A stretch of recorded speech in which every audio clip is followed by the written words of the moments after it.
חברים, אני רוצה להביא פה דברים של תת-אלוף אמיר אביבי, שהובאו על ידי אתר newswall.co.il, ותת-אלוף אביבי, ראש פורום הביטחוניסטים, מציג פה גישה אחרת. הוא מסתכל על הציר החדש המתהווה של רוסיה, סין, ומציע להסתכל אחרת על היחסים שלנו ואולי לבחור עוד אופציות. הוא מציע למעשה להסתכל גם בכיוונים אחרים כשאנחנו בונים מדיניות ישראלית גיאופוליטית. אני בעבר עשיתי כמה שיחות עם ראש מחלקת המחקר של פורום הביטחוניסטים אוריס ססחר, וגם האלוף אביבי הבאתי את הדברים שלו בפורום של אורי מילשטיין בסדנת אלפרדו לפני 7 לאוקטובר, וגם עכשיו אני חושב שזה סוג של איפכא מסתברא, עוד מחשבה חדשה שאולי צריך לעשות. אני לא רוצה עכשיו לתת פרשנות שלי לדברים, אותי מעניין מה אתם חושבים. תכתבו מתחת לסרטון מה דעתכם. הסרטון אני מביא אותו כפי שהוא הובא באתר newswall.co.il. הוא באנגלית, אבל אני בטוח שתצליחו להתמודד אותו.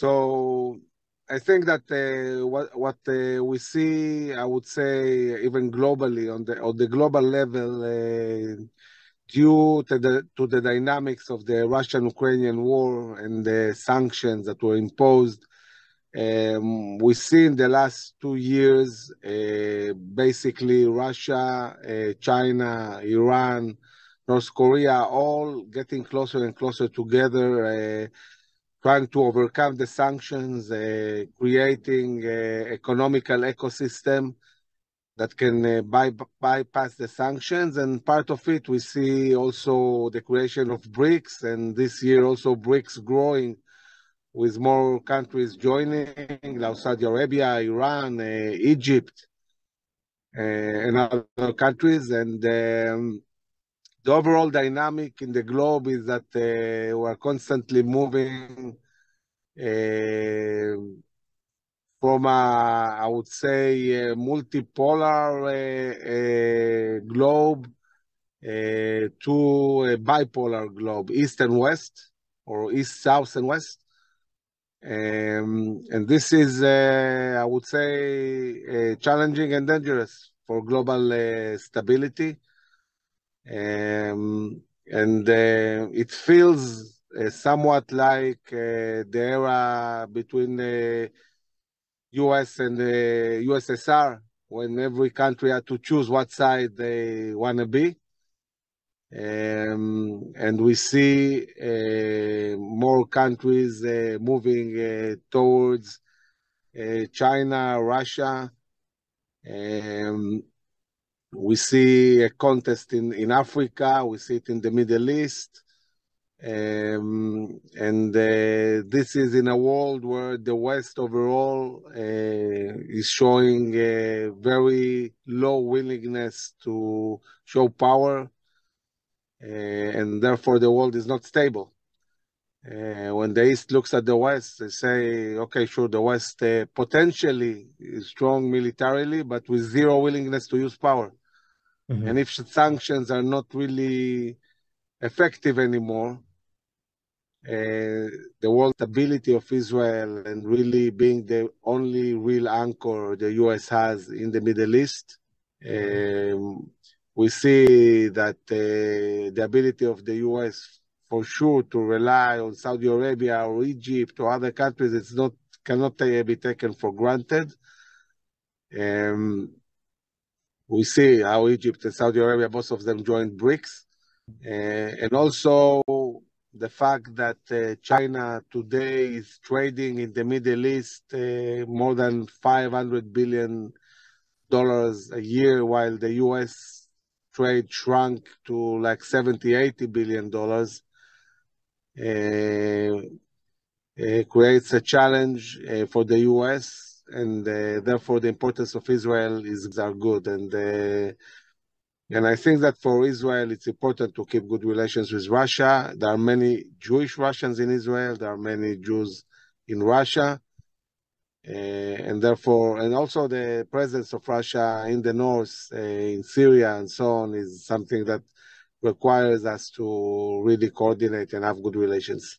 I mean, Russia is a global power, and it has a lot of influence in the Middle East and beyond, and in Africa and other places. I think Israel recognizes that, and therefore, for many years, we saw the very close relation between Netanyahu and Putin.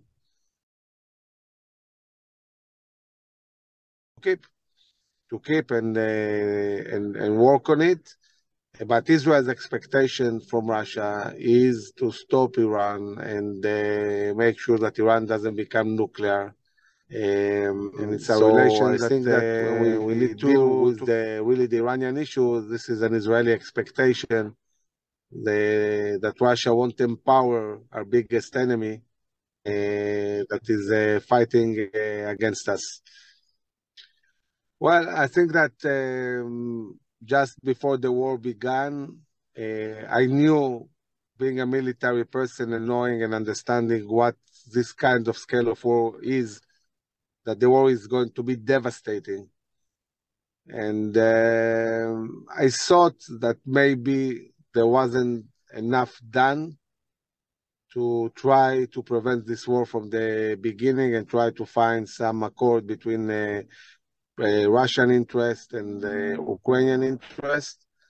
And as I foresaw, the results of the war are devastating, and it doesn't seem like anything that is going to end anytime soon. I feel that the West, that has assisted a lot Ukraine, is starting to get tired because they don't see results. The big expectation after the assistance that in the last summer, the counterattack of Ukraine will, have achievements. I thought that, I expected that it wouldn't. I thought that the Russian lines will hold. But there is a big question for how long Zelensky will manage to get real support. And therefore, I think that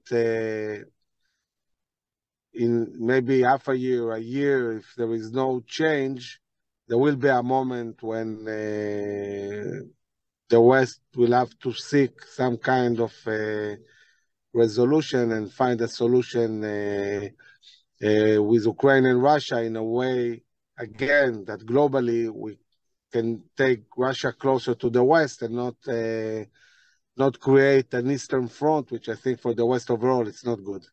I mean, when you look at the overall picture.